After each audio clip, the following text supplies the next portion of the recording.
Kenny, lovely to see you, and standing on both feet as well. Tell us how the ankle is first of all. How's it feeling? What's the timeline? Yeah, it's feeling pretty good, to be fair.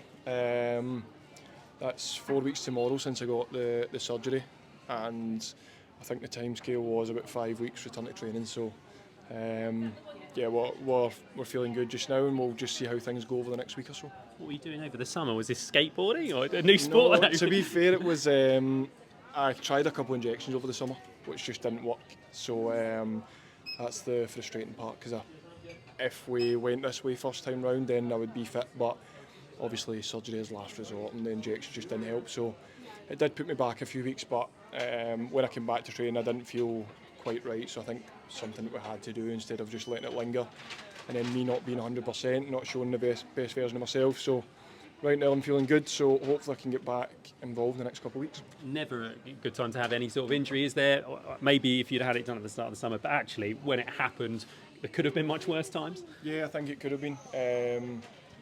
You know, as you say, injuries, there's no good time for an injury, but it's something that we need to deal with. Mentally is probably the toughest part of it, but right now I'm feeling good, so hopefully I can get back involved pretty soon and then just see where I'm at. What's it like between the head and the heart, if you like, about getting back too soon? Because knowing your personality, your temperament, I'm sure you're desperate to get out there saying to all the sports scientists, I'm ready to go. But you've obviously, it's a long season, isn't it, as you well know?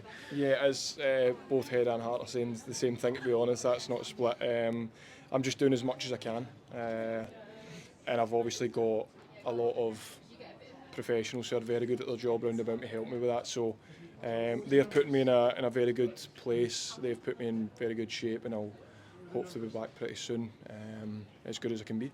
What's it been like watching from the sidelines? Because your pretty much entire career with Norwich City, you've been one of the first names on the team sheet. I know there's a bit of time out last year for a variety of different reasons, but we won't talk about refereeing. What's it been like watching the sort of back end of pre-season and then the start under a new gaffer?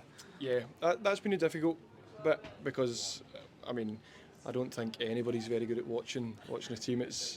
I'm pretty emotional, to be honest, so I get so involved, and when I'm watching games I just can't sit at peace and stuff, and because you're not in control of anything, it becomes pretty difficult. But I've been, I've done a lot of work on the way the team want to play. I'm obviously looking at games, watching the games back, speaking to the manager a lot and what he wants from the team, from that position, from me. So hopefully I can be a bit ahead of that when I come back, and I know what's expected, I know what the manager demands. I'm watching training every single day to see how he operates and how he works, and then hopefully I can just drop back in and be ready to go as much as I can. That's an interesting side of things, actually, because I think lots of other sports do it a bit differently. Like American football, they've got their playbook, if you like, where you can sort of really sit and learn as opposed to just being out on the grass. So have you kind of tried to, especially with a new manager coming in and having a different way of doing things, try and do that kind of learning side of things without needing to put your boots on? Yeah, I think so, and I think sometimes you take more in when you're watching it at the side, to be honest. And the manager's been great, and he sat down with me, and I've asked him questions about why he does certain things and why he sees the benefit in a lot of things, and that's just for me to take in everything that he needs and that he wants, and as I say, hopefully I can deliver that when I'm back as well as possible. He strikes me as a kind of studious kind of manager as well, so actually he probably wants to see that in you guys as well, as opposed to just the kind of like desire which we know you'll bring anyway. Yeah, him and his staff are like that with all players. They'll sit back, they'll watch training, and they'll pull players individually quite often, to be honest, and the demands are high, and if the demands aren't being met, then you'll know about it and you'll be told about it, and they'll tell you what you need to do to be better. I think they've been quite vocal on that, but their job is to improve every player as much as they can and get the team playing as well as they can, and that's what we're striving for, and that's what we're working towards.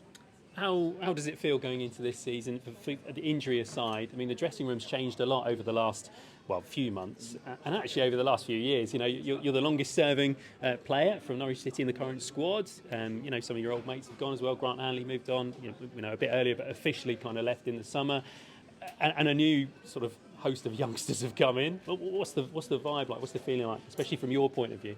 Really good. I think it's easy just to say that, do you know what I mean? We probably say that at every point. Yeah, it feels really good, but it genuinely does. I think there's real optimism around the place. The fans seem excited about the signings that we're making, which is obviously big, it puts expectations on us, which we want to carry. We want to carry that expectation. We want to deliver on that expectation. So that's down to us to keep that optimism in and around the city and the stadium. Obviously, first game of the season wasn't ideal, but I think fans have got a lot to be excited about. But it's down to us to keep that excitement within the place. I know, especially when you bring foreign signings in, fans get very excited about all these new players that hopefully are going to come in and thrill them. But actually, they don't bring with them a wealth of championship experience. So that's something you bring to the party, and that is going to be huge as the season goes on. Are all these lads, whether they're open to it or not, have you been imparting some of that wisdom? Yeah, well, I think the first 2 games of the season will impart that. Millwall and Portsmouth away. That's 2 championship games that, going to Portsmouth and the venue and the hostility of the place, but the way we saw that game out was, it was like a lot of these lads have been playing in this league for a long time. The way we handled it was incredible. I think a lot of people have says maybe we don't hold on to that last season. I'm not sure. Obviously, that's for a lot of people to say, but we have done it this season, and that shows where we're at. Yeah, there's always been rumours about you moving on because, who wouldn't want Kenny McLean, whether it was going to the Premier League or going to Scotland or other, up there championship clubs. You're still really happy being a Norwich player and this challenge of getting back to the Premier League, which you've done before, but getting up there and staying there, that's still the challenge that drives you? Absolutely. I still feel, I know I've had this minor setback, but I still feel really good within myself.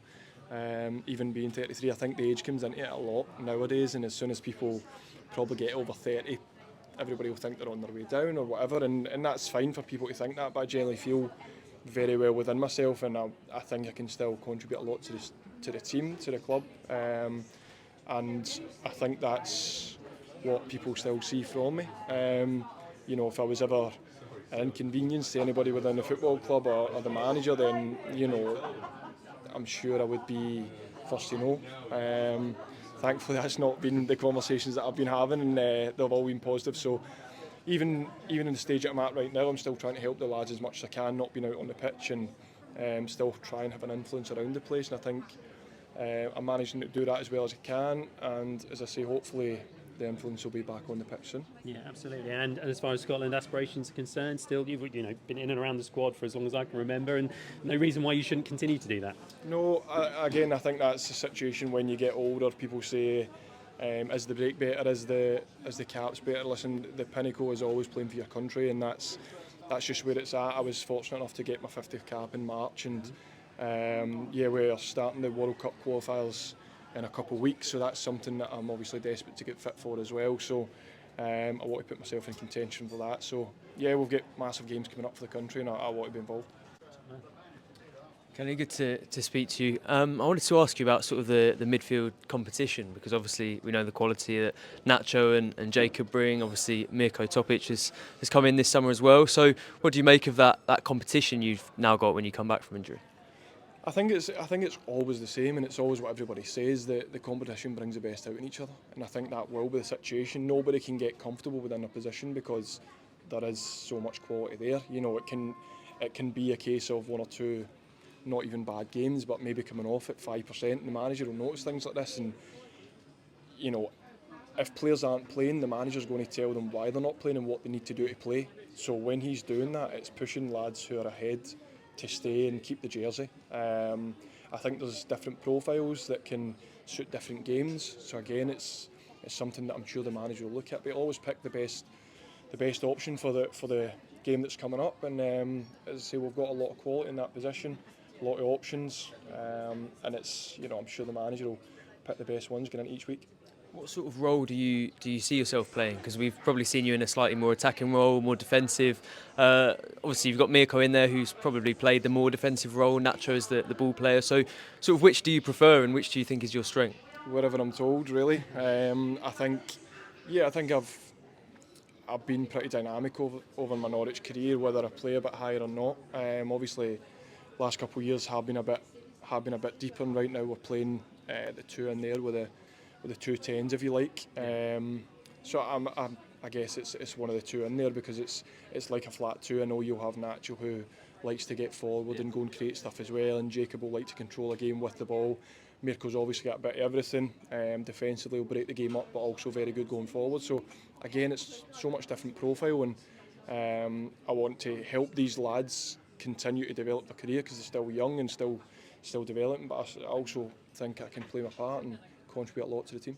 Yeah, you've obviously also played at centre back and left back. So with obviously your preferences might be slightly different, but with a manager who maybe is going to be slightly more flexible than it was last season at times and might use different formations, do you see that as one of your strengths as well?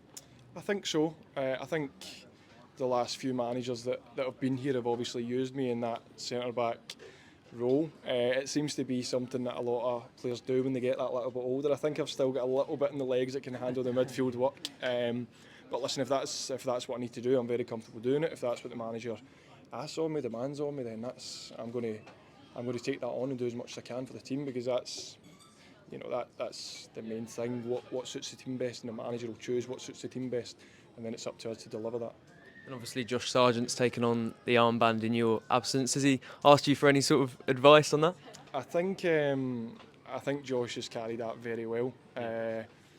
He's took the responsibility on, and he leads by example with how he plays, how he works. I think you've saw him the first couple of games. He's maybe not. He's obviously scored the goals, but maybe not been involved in the game as much as you like. But the way he sets off attacks, sets off a press, just everything that he does in his body language, people follow that, and that's the best thing that he's done.